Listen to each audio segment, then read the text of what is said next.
सनातनी एजेंडे पर आगे बढ़ रहे मध्य प्रदेश के मुख्यमंत्री डॉक्टर मोहन यादव ने फिर एक बड़ा फैसला लिया है। मध्य प्रदेश के 17 पवित्र शहरों में शराब की बिक्री पर पूरी तरह बैन लगेगा। नरसिंहपुर में आयोजित एक कार्यक्रम के दौरान मुख्यमंत्री ने मंच से ये ऐलान किया है। समाज में नशाखोरी की आदत, खासकर शराब से परिवार बर्बाद हो जाते हैं। ये बहुत बड़ा कष्ट है, सामाजिक बुराई आती है। हमारे लिए हमने संकल्प लिया है, हमारी सरकार के माध्यम से 17 अलग अलग धार्मिक नगरियों में हम शराबबंदी करने की घोषणा कर रहे हैं। अगले समय से सारी दूर, कोई देसी नहीं, कोई विदेशी नहीं, सभी प्रकार की धार्मिक शहरों के अंदर शराब की दुकानों में ताले लगाए जाएंगे। ये हमारे उस संकल्प की पूर्ति करते हैं जिसके आधार पर हमने अपनी सरकार को चलाने के लिए निर्णय किए। मध्य प्रदेश के धार्मिक नगरों में शराब की बिक्री पर प्रतिबंध की चर्चा पिछले हफ्ते शुरू हुई थी। मुख्यमंत्री डॉक्टर मोहन यादव ने आबकारी विभाग के अधिकारी को प्रस्तावित आबकारी नीति में इसका प्रावधान करने को कहा था। विचार विमर्श पूरा होने के बाद अब मुख्यमंत्री ने इसका ऐलान कर दिया है। साधु संत और आम लोग मुख्यमंत्री के इस फैसले की तारीफ कर रहे हैं। लंबे अरसे से शराबबंदी की मांग कर रही पूर्व मुख्यमंत्री उमा भारती ने इसे पूर्ण शराबबंदी की दिशा में एक महत्वपूर्ण कदम बताया है। उनका जो ये निर्णय है तीर्थ नगरों के शराबबंदी का स्वागत योग्य है। ये बहुत ही सराहनीय पहल है उनकी।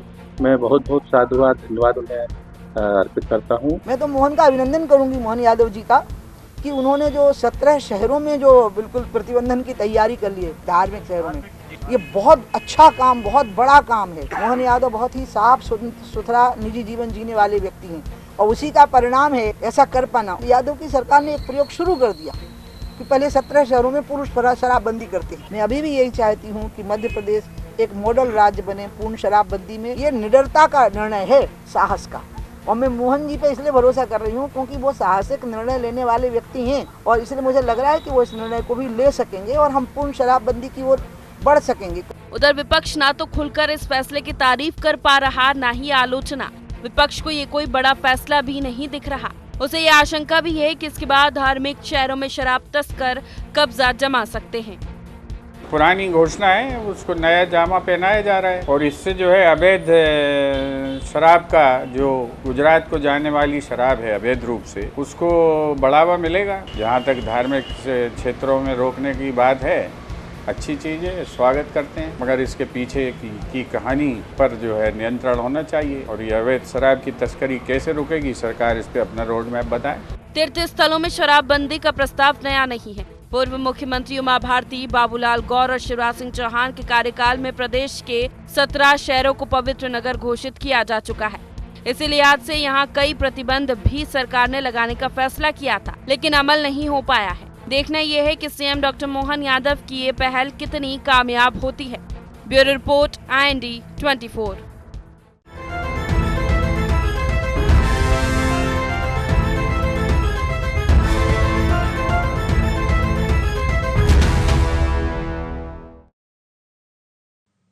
नमस्कार, IND एजेंडा में आपका स्वागत है। मैं हूं राघवेंद्र सिंह।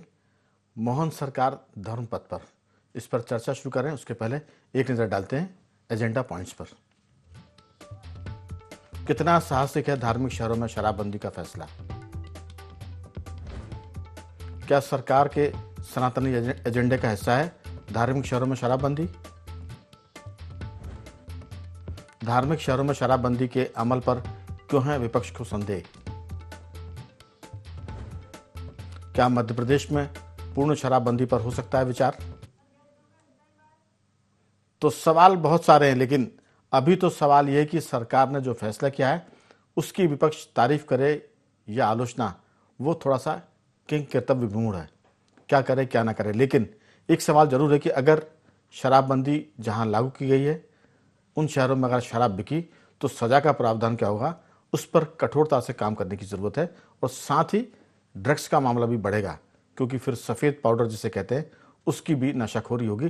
तो सरकार को एक साथ 2-3 फ्रंट पर काम करना होगा। चर्चा के लिए हमारे साथ स्टूडियो में मौजूद हैं हमारे वरिष्ठ पत्रकार शांति श्री संदीप पौराणिक जी, और स्काइप पर जुड़ गए हैं हमारे साथी कांग्रेस के प्रवक्ता योगेश यादव जी, भाजपा के प्रवक्ता प्रहलाद कुशवाहा जी, और आप सभी का चर्चा में स्वागत है। चर्चा की शुरुआत संदीप जी आपके साथ।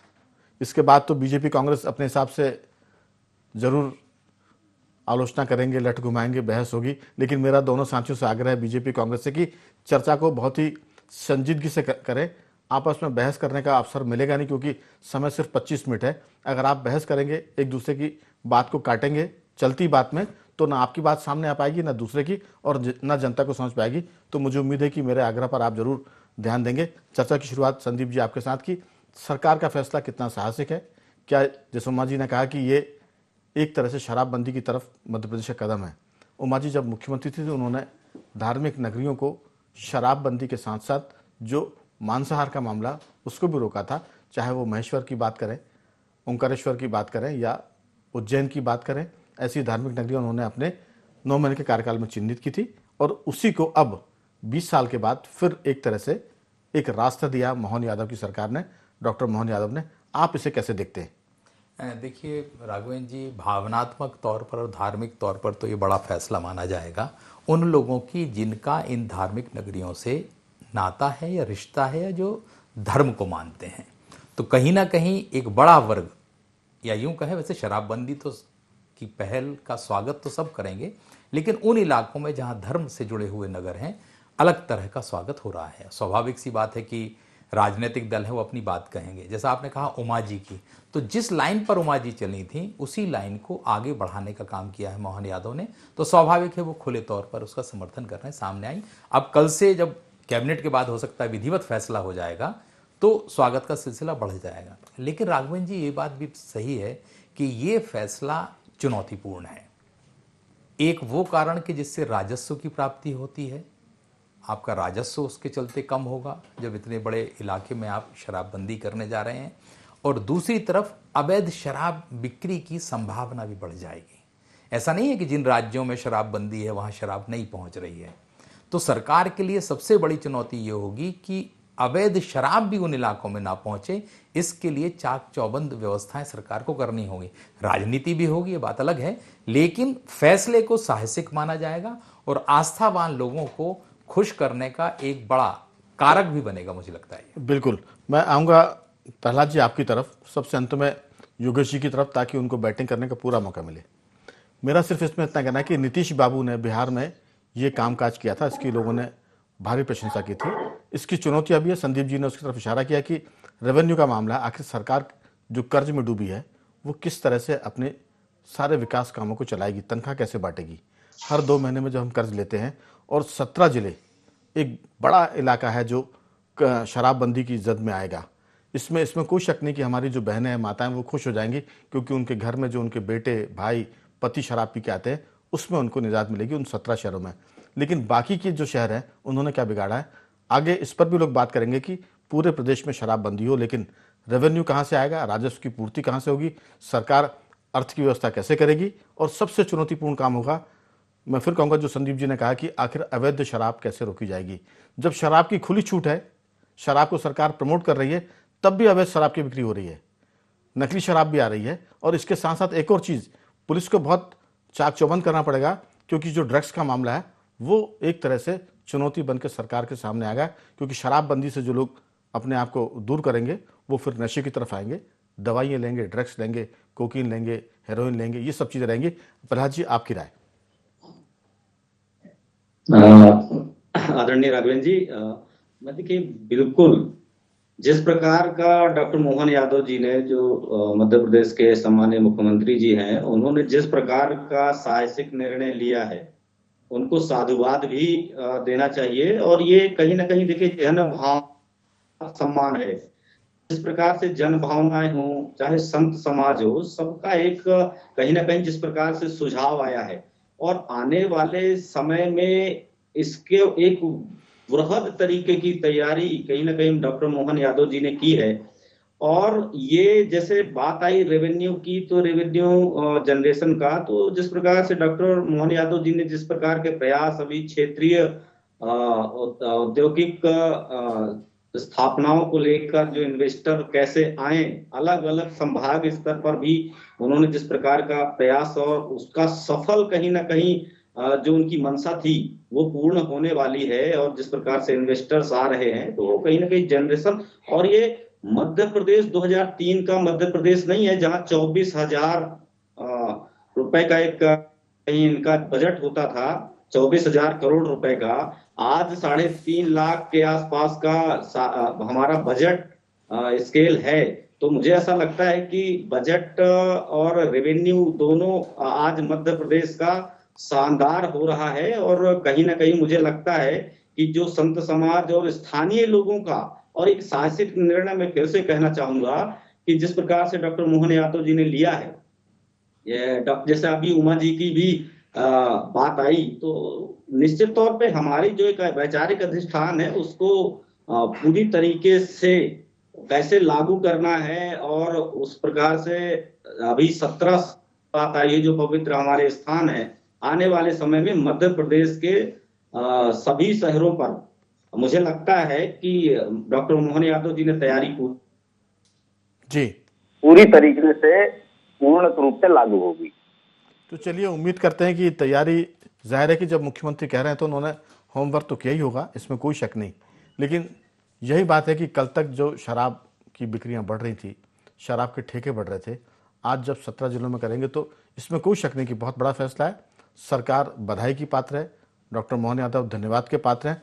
और वो सब शहर जहां इन 17 शहरों में, उज्जैन से लेकर हम चित्रकूट की बात करें, देवास की बात करें, और वो छोटे से एक स्थान भी जिसे छीन कहते हैं, हनुमान जी का एक तरह से वो शक्तिपीठ जैसे ही है, वहाँ सब तो होगा। लेकिन योगेश यादव जी, चाहे जो हो, आज तो बधाई का दिन है। कल जब सरकार इस पर रोक नहीं लगा पाएगी, अवैध बिक्रियां बढ़ेंगी, नकली शराब की कभी खबरें आएंगी तो जरूर आलोचना करनी चाहिए। लेकिन इस मामले में तो सरकार की पीठ ठोकने की जरूरत भी है, और सरकार को चेताने की भी जरूरत है कि जो आपका सिस्टम है जिसमें बहुत लीकेज है, अगर आप वो सुधार लेंगे तो प्रदेश के 17 जिले कम से कम राहत महसूस करेंगे शराब के मामले में, जो शराबबंदी की बात कर रहे थे। आपकी राय? देखिए, इसमें कोई संशय नहीं है कि ये निर्णय मध्य प्रदेश के हर वासी के लिए स्वागत योग्य है। बनिस्बत तुलना यदि करें शिवराज सिंह जी चौहान की, जिन्होंने हर मोहल्ले में, हर गली में एक शराब की दुकान खुलवा दी थी, हम बधाई देते हैं, स्वागत करते हैं। लेकिन उसके साथ साथ कुछ व्यवहारिक पहलुओं पर भी ध्यान दिया जाना चाहिए। सिर्फ मात्र 17 शहरों में, धार्मिक जो शहर है, वहां पर आप शराबबंदी करते हैं तो मैं मानता हूं कि ये निर्णय आपका बिल्कुल बेमानी रहेगा। वहां पर शराबबंदी नहीं हो पाएगी क्योंकि तस्करी होगी, और जबरदस्त तस्करी होगी। और चूंकि हमारे मध्य प्रदेश की कानून व्यवस्था इतनी लचर हो चुकी है कि सरकार फिर कंट्रोल नहीं कर पाएगी, क्योंकि भ्रष्टाचार इतना ज्यादा हावी है, और शराब उन नगरों में, उन धार्मिक नगरों में और ज्यादा महंगे दामों में बिकेगी। मैं अपनी मालवा की बात करता हूं। मालवा में एक जमाने में एक कहावत थी कि डगडग रोटी पक पक नीर। आज मालवा में ये कहावत हो गई है कि डगडग रोटी पक पक नीट। नीट मीन्स शराब की दुकान, जहां पर नीट मिलती है। भाई ईश्वर जाने नीट क्या होता है, लेकिन ये बोलते हैं शराबी लोग। अब ये जो कहावत प्रचलित में आई है तो इसका मतलब आपने धड़ल्ले से दुकान खोल दी है। अब दुकान खोलने के बाद आपने आदतन तो बिगाड़ दी। या तो आपको संपूर्ण मध्य प्रदेश में एक साथ ही बंद किया जाना चाहिए था, ये आपका निर्णय था। और जहां तक आप रेवेन्यू की बात करते हैं तो शराब से मात्र 13,000 करोड़, मात्र मैं इसलिए कह रहा हूं 13,000 करोड़, संख्या बहुत बड़ी लगती है आपको, कर्ज लेकर आप घी पी रहे हैं, लेकिन 13,000 करोड़ के लिए आप जो बहनों के हस्बैंड को, मतलब आपके जीजा जियों को बर्बाद कर रहे हैं, वो किस तरीके से बर्बाद कर रहे हैं ये आप अच्छी तरह जानते हैं। मैं आपका प्रश्न राघवेंद्र साहब बहुत महत्वपूर्ण है कि यदि शराबबंदी करते हैं तो ये रेवेन्यू हम कहां से जनरेट करेंगे।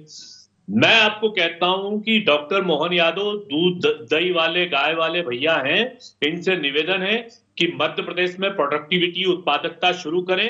दूध, दही और इस तरीके का हम यदि एक्सपोर्ट करते हैं दूध से बने आइटम का, तो हम 4 गुना ज्यादा यहां पर रेवेन्यू जनरेट कर सकते हैं। ऐसे एक ही बात नहीं है, संदीप पौराणिक साहब बैठे हैं यहाँ पर विद्वान पत्रकार हैं, आप अच्छी तरह जानते हैं कि हमारे सरकार का विजन यदि प्रोडक्टिविटी के लिए है तो शराब का कोई औचित्य नहीं कि शराब से ही रेवेन्यू आएगी और मध्य प्रदेश पलेगा, ऐसी कोई आवश्यकता नहीं। लेकिन ये एक इच्छा शक्ति, एक दूरदर्शिता की आवश्यकता है। लेकिन यदि मात्र 17 धार्मिक क्षेत्रों में शराबबंदी की गई है और उसके पड़ोसी शहर में या जिले में या पड़ोसी गांव में शराब बिक रही है, तो आप मानकर चलिए कि ये कोई अस्तित्व की बात नहीं होगी और ये आपका मैटर फेलियर होगा और भी सरकार के लिए सिर दुखाने वाली बात होगी। आपको बंद करना है, संपूर्ण मध्य प्रदेश में बंद कीजिए। संदीप जी, कांग्रेस का तो कहना है कि अगर पाबंदी लगानी है तो पूरे मध्य प्रदेश में, क्योंकि अगर जिन जिलों में पाबंदी नहीं है तो पड़ोस की जो बॉर्डर है, सीमा रेखा, वहाँ शराब लोग पीने जाएंगे और फिर शराब पीकर अपने राज्य में, अपने जिले में लौट आएंगे, जैसा गुजरात में होता है या बिहार में होता है। तो मुझे लगता है कि जो उमा जी कह रहे हैं कि ये संपूर्ण शराबबंदी की तरफ एक कदम है, लेकिन वो कदम के नफ़े नुकसान भी सरकार को पता होंगे। हमें लगता है कि सरकार ज़रूर, जो बात योगेंद्र यादव जी कह रहे हैं, दूध की नदियाँ बहाने की बात हो सकती है, क्योंकि पिछले दिनों की हम बात करें, मैं 2-3 वाक्य और जोड़ूंगा इसमें। सरकार ने फैसला किया है, हालांकि इसको प्रहलाद जी बताएंगे और विस्तार से अगर उचित समझे, कि दूध का उत्पादन दोगुना करने का लक्ष्य है। हमने तब भी इस फैसले की प्रशंसा की थी कि अगर दूध बढ़ेगा तो फिर नकली दूध से हम लोग मुक्ति ना पाएं, लेकिन बच जाएंगे, क्योंकि उत्पादन कम है और दूध ज़्यादा बिक रहा है तो जाहिर है कि नकली है। शराब की अगर आपने की तो ये मुझे लगता है कि बाकी जिलों के साथ थोड़ी सी एक तरह से बेईमानी हो जाएगी कि जहाँ नई पाबंदी लगी है, जाहिर है कि सरकार भी के संज्ञान में भी ये बात होगी और जल्दी हम इस बारे में कोई फैसला, विपक्ष का दबाव हो तो सरकार शायद इसको आगे बढ़ाए। आपकी राय, जो सवाल उठाए हैं कांग्रेस ने और जो अच्छी बातें बताई हैं प्रहलाद जी ने सरकार के बारे में? देखिए, बात सही है राघवेंद्र जी, मैंने पहले भी कहा कि शराबबंदी करने के बाद चुनौती सरकार की कहीं ज़्यादा होगी, क्योंकि अवैध शराब की बात आ रही है और वो बिकती है जब लाइसेंस हैं, दुकान है, तब जैसी आपने बात कही अवैध बिक रही है। लेकिन चुनौती कहीं ना कहीं, मेरा ये मानना है कि शुरुआत तो आपको करनी होगी राघवेंद्र जी। अब पूरी हो, आधी हो, चौथाई हो, शुरुआत अगर आप बेहतर करते हैं और इसके नतीजे अच्छे लाने में सफल होते हैं, मेरा ये मानना है कि सरकार, प्रशासन अगर ठान ले तो राघवेंद्र जी, एक गांव अकेले में शराबबंदी करे सरकार तो उसको अमल में ला सकती है। नियत, इच्छा शक्ति। योगेंद्र जी की बात से हम ये सहमत हैं कि ये बात बिल्कुल सही है कि सरकार की इच्छा शक्ति होनी चाहिए। आज 17 शहरों को आपने चुना है, 17 से आप 27 भी हो सकते हैं और 17 के नतीजे आपके लिए नकारात्मक भी हो सकते हैं। अगर उसमें इच्छा शक्ति नजर नहीं आई, प्रशासन ने सख्ती नहीं की, तो मुझे लगता है कि संभावना ये भी है, एक पक्ष है, हम ये नहीं कह सकते कि पूरी तरह ये नहीं है कि असफल हो सकता है। संभावना सफल की हमें करनी चाहिए, क्योंकि जब शुरुआत हुई है तो उम्मीद तो हमें बेहतर की करनी चाहिए। लेकिन जैसे आपने बात कही कि रेवेन्यू की बात बिल्कुल सही है कि बहुत ज्यादा रेवेन्यू नहीं है शराब से, लेकिन मध्य प्रदेश वो राज्य है जिसमें गिनती की जगह से रेवेन्यू आता है, उनमें एक शराब भी है जी। और दूसरी तरफ आपने दूध की और तमाम चीजें, तो प्रोडक्टिविटी अगर बढ़ाई जाएगी हमारे यहाँ, चाहे वनोपज हो, उनकी वैल्यू एडिशन जब आप करेंगे चीजों की, तो आपकी आर्थिक स्थिति भी मजबूत होगी, लोगों की आर्थिक स्थिति सुधरेगी और आपके पास रेवेन्यू भी बढ़ेगा। तो बात सही है कि उस दिशा में भी कदम सरकार। संदीप जी, इसमें एक बात है कि शराब से अगर 13-17 हज़ार करोड़ रुपए कमाते हैं, तो आप कल्पना करिए कि जब किसी एक परिवार में शराब पीकर किसी की मृत्यु होती है, जरूर नहीं कि पीने वाला, मरने वाला शराब पी रहा, शराब पी के लोग किसी को कुचल सकते हैं, तो जो बेचारा बिना शराब पी सड़क पर जा रहा है उसकी मौत होती है, कई बार शराब पीने वाले की मौत हो जाती है। तो वो जो हजारों करोड़ रुपए हैं, उससे कितने परिवार बर्बाद हो रहे हैं। एक परिवार के, एक मुखिया के मरने से, शराब की वजह से, आप देखिए कि उसके परिवार में एक संकट का पहाड़ टूटता है। तो मुझे लगता है कि जितने पैसे सरकार कमाती है उससे ज़्यादा पैसे एक्सीडेंट में सरकार इलाज पर खर्च करती है, उससे ज़्यादा परिवार नुकसान उठाता है अपने परिवार के मुखिया को, बेटे को, एक तरह से भाई को या पति को खोकर। तो मुझे लगता है कि ये सौदा घाटे का नहीं है। अगर 20-25 हज़ार करोड़ का नुकसान भी होता है, अगर पूरे मध्य प्रदेश में इसको लागू करें तो 50 हज़ार करोड़ का नुकसान होगा, ऐसा मान लें। लेकिन 50 हज़ार करोड़ के बदले जो जानें बचेंगी, जो दुर्घटनाएं रुकेंगी और जो घर के कलेश और संताप होते थे वो रुकेंगे, तो वो कीमत मुझे लगता है कि कई हजार करोड़ के बराबर है। प्रहलाद जी, आपकी राय? निश्चित तौर पे आपने बिल्कुल सही कहा और मुझे ऐसा लगता है कि डॉक्टर मोहन यादव जी ने उसी क्षेत्र में कदम बढ़ाया है, उसी दिशा की ओर प्रयास है।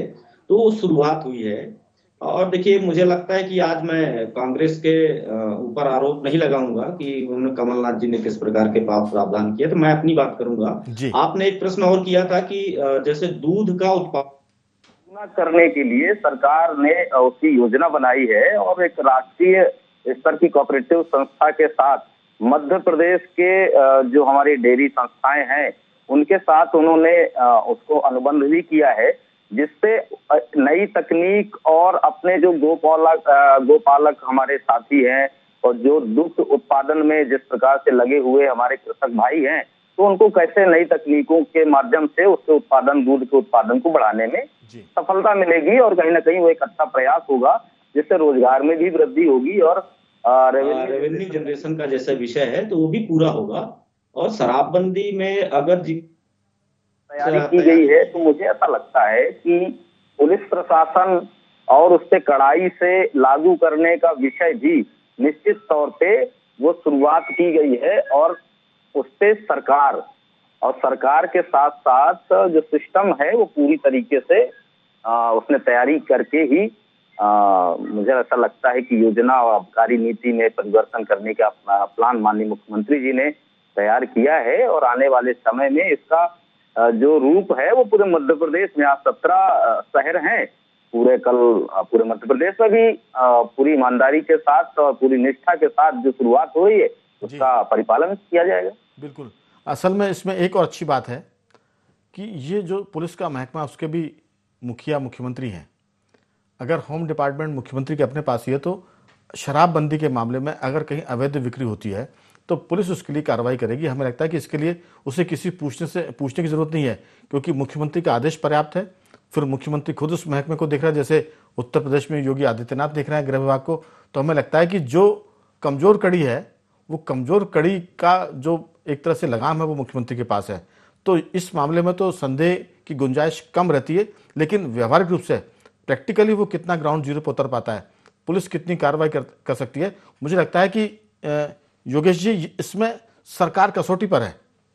क्योंकि अब इसमें कोई बहाना नहीं बचेगा, क्योंकि मुख्यमंत्री का आदेश है, गृह विभाग खुद उन्हीं के पास है।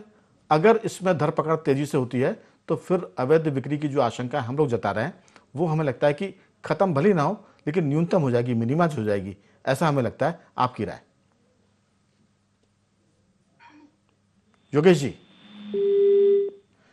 योगेश जी से संपर्क टूट गया। जैसे उनसे दोबारा जुड़ते हैं तब तक संदीप जी, ये जो सारा मामला है कि अगर तंबाकू बिकता था तो तंबाकू से जितनी रेवेन्यू सरकार को मिलती थी टोबैको से, सिगरेट से, उससे ज़्यादा पैसे खर्च होते थे सरकार के और आम आदमी के कैंसर के इलाज में। तो जब वो चीज़ें से लोग बचते हैं तो कैंसर का भी अप्रत्यक्ष रूप से उससे भी बचाव होता है। तो अगर हम उसको जोड़ेंगे तो जितना सरकार को रेवेन्यू से घाटा हो रहा है उससे ज़्यादा सरकार की और लोगों की बचत हो जाएगी।